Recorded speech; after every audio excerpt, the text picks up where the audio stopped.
3 saham consumer goods terbaik untuk investasi jangka panjang. Jadi di video kali ini kita bakalan bahas ya 3 saham consumer goods yang kinerja bisnisnya bagus dan valuasinya menarik untuk buy buat investasi jangka panjang. Nah sebelum kita mulai, jangan lupa cek channel page Todopedia karena udah banyak banget konten-konten menarik tentang investasi saham. Jangan lupa juga subscribe dan tekan lonceng supaya kalian terus up to date. Oke, langsung aja kita mulai.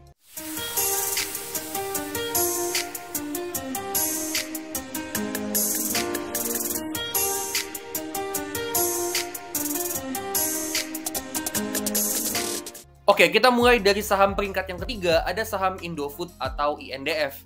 INDF ini jadi saham pilihan gua karena dia punya economic mode yang kuat banget dengan kekuatan brand dari produk-produk kayak Indomie, Popmie, Sarimi, sama Segitiga Biru.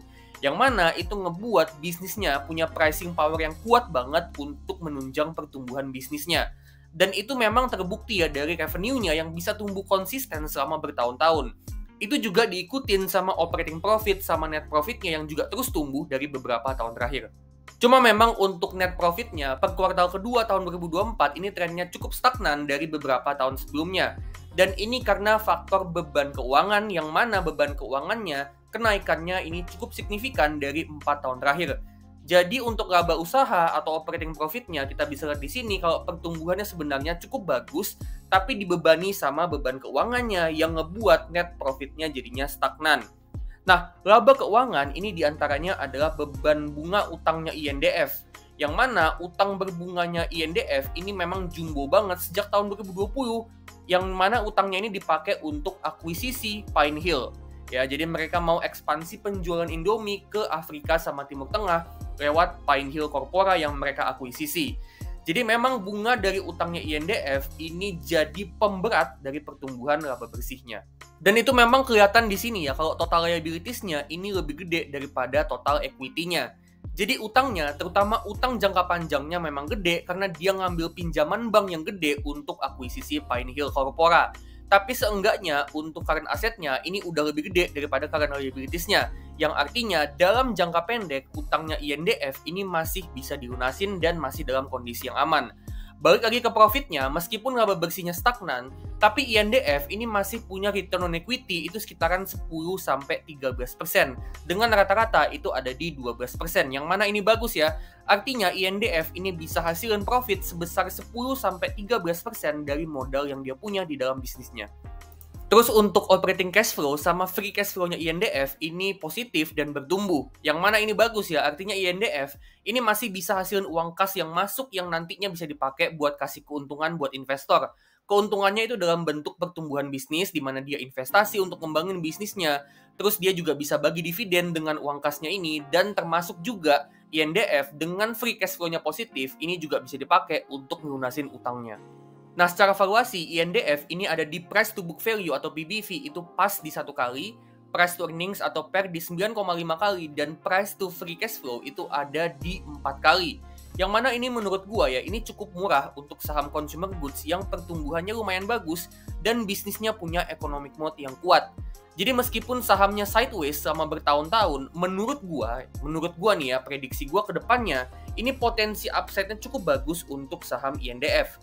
Dan kalau kita hitung harga wajarnya dengan metode discounted cash flow, dengan estimasi pertumbuhan yang konservatif yaitu 0% alias dia nggak tumbuh sama sekali, terus dengan asumsi valuasi price to free cash flow di tahun ke-10 nanti itu sebesar 8 kali, dan return investasi yang kita mau itu 18% per tahun dari saham Indofood, dengan asumsi ya Indofood ini nggak tumbuh sama sekali, itu aja harga wajarnya ada di 7.200-an. Yang mana di harga sekarang ini masih under value bahkan dengan asumsi yang konservatif. Jadi menurut gue ya, selama masih di bawah 7.000, saham Indofood menurut gue ini masih cukup bagus untuk buy and hold jangka panjang. Oke, next kita ke saham di peringkat kedua, ada saham Sido Muncul atau Sido. Nah, gue pilih Sido karena dia ini pemain utama di industri konsumsi jamu herbal dengan produk-produknya yaitu tolak angin, kuku Bima Energi, susu jahe Sido Muncul, dan SMAK. Selama 5 tahun terakhir, revenue dan profitnya bertumbuh dengan tingkat pertumbuhan yang cukup bagus, meskipun kita bisa lihat di sini untuk tahun 2022 sampai 2023 ini mengalami penurunan. Tapi di tahun 2024 ini revenue dan profitnya mulai tumbuh lagi dan menurut gua, Sido ini masih bisa tumbuh ke depannya. Karena mereka masih ngelakuin beberapa inisiatif seperti ekspansi dan ningkatin kualitas distribusi untuk produk-produknya supaya bisa memperbanyak penjualan. Terus mereka juga mau ekspansi penjualan ke negara baru seperti Vietnam. Terus mereka juga promosi produk mereka di media sosial untuk juga bantu ningkatin penjualan. Terus dari segi profitability, Sido ini return on equity-nya tinggi banget sampai rata-rata 29% dalam 5 tahun terakhir.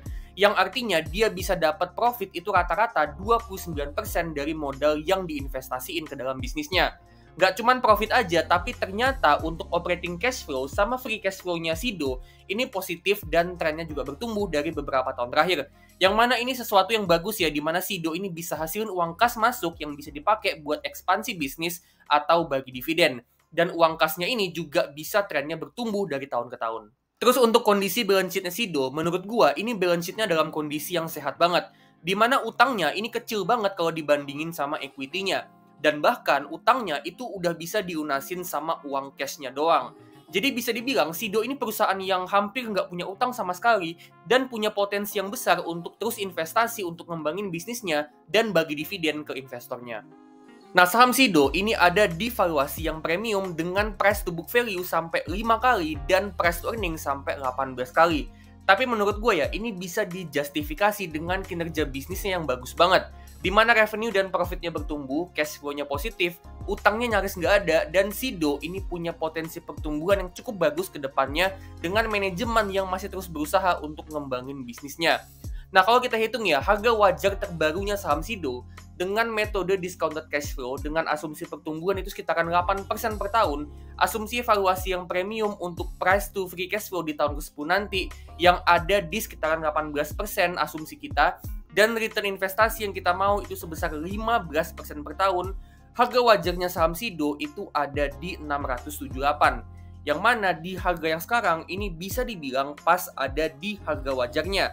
Nah, menurut gua ini masih cukup oke ya untuk buy di harga sekarang. Cuman buat kalian yang mau pakai margin of safety, berarti harga belinya itu ada di harga segini ya. Kalian bisa perhatiin nih, margin of safety 10%, 20%, sama 30%. Kalian bisa tentuin sendiri berapa margin of safety yang kalian mau untuk beli saham Sido. Dan kita ke peringkat yang pertama untuk saham consumer goods terbaik untuk investasi itu jatuh ke saham Ultra Jaya atau ULTJ. ULTJ ini pemain utama industri susu dengan produk-produknya seperti susu ultra, teh kotak, cap sapi, dan sari kacang hijau. Yang gue suka dari ULTJ itu adalah revenue, operating profit, dan net profitnya ULTJ ini dalam tren yang bertumbuh dalam beberapa tahun terakhir dengan tingkat pertumbuhan yang cukup bagus.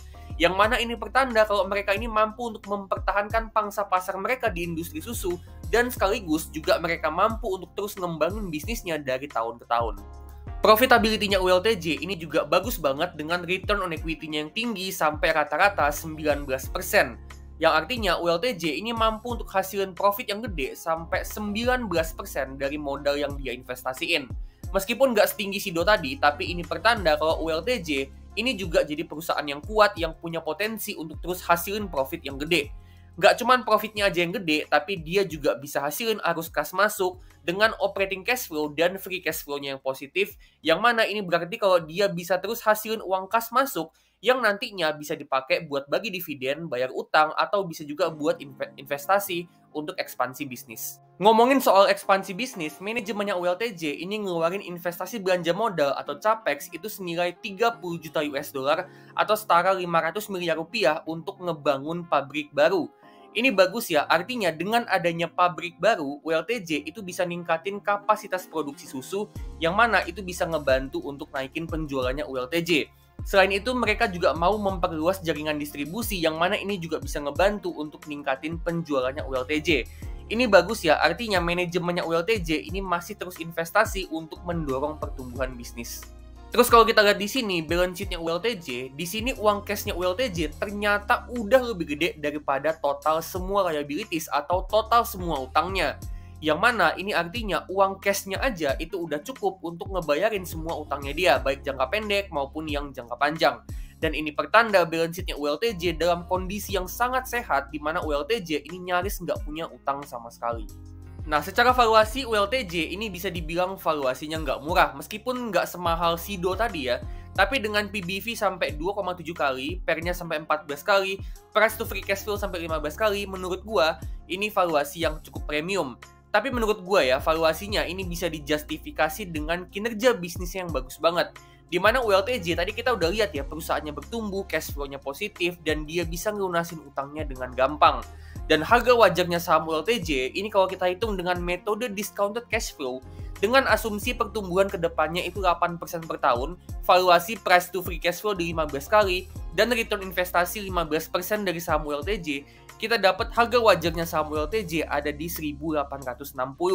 Jadi di harga sekarang di 18.15 ini masih sedikit under value dan menurut gua masih cukup bagus untuk buy and hold untuk jangka panjang. Nah, cuman kalau misalnya kalian mau pakai margin of safety, ini dia harga beli untuk margin of safety 10%, 20%, sama 30%. Silakan kalian tentuin masing-masing ya berapa margin of safety yang kalian mau untuk beli saham ULTJ. Jadi overall dari 3 saham ini, menurut gua saham ULTJ ini yang paling bagus buat investasi jangka panjang. Karena dia ini bisnisnya bagus di semua aspek.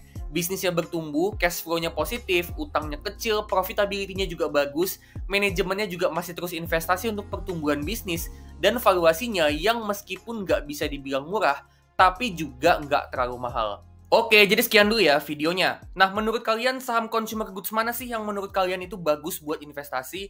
Apakah kalian setuju sama 3 saham pilihan gua atau kalian punya saham pilihan lain?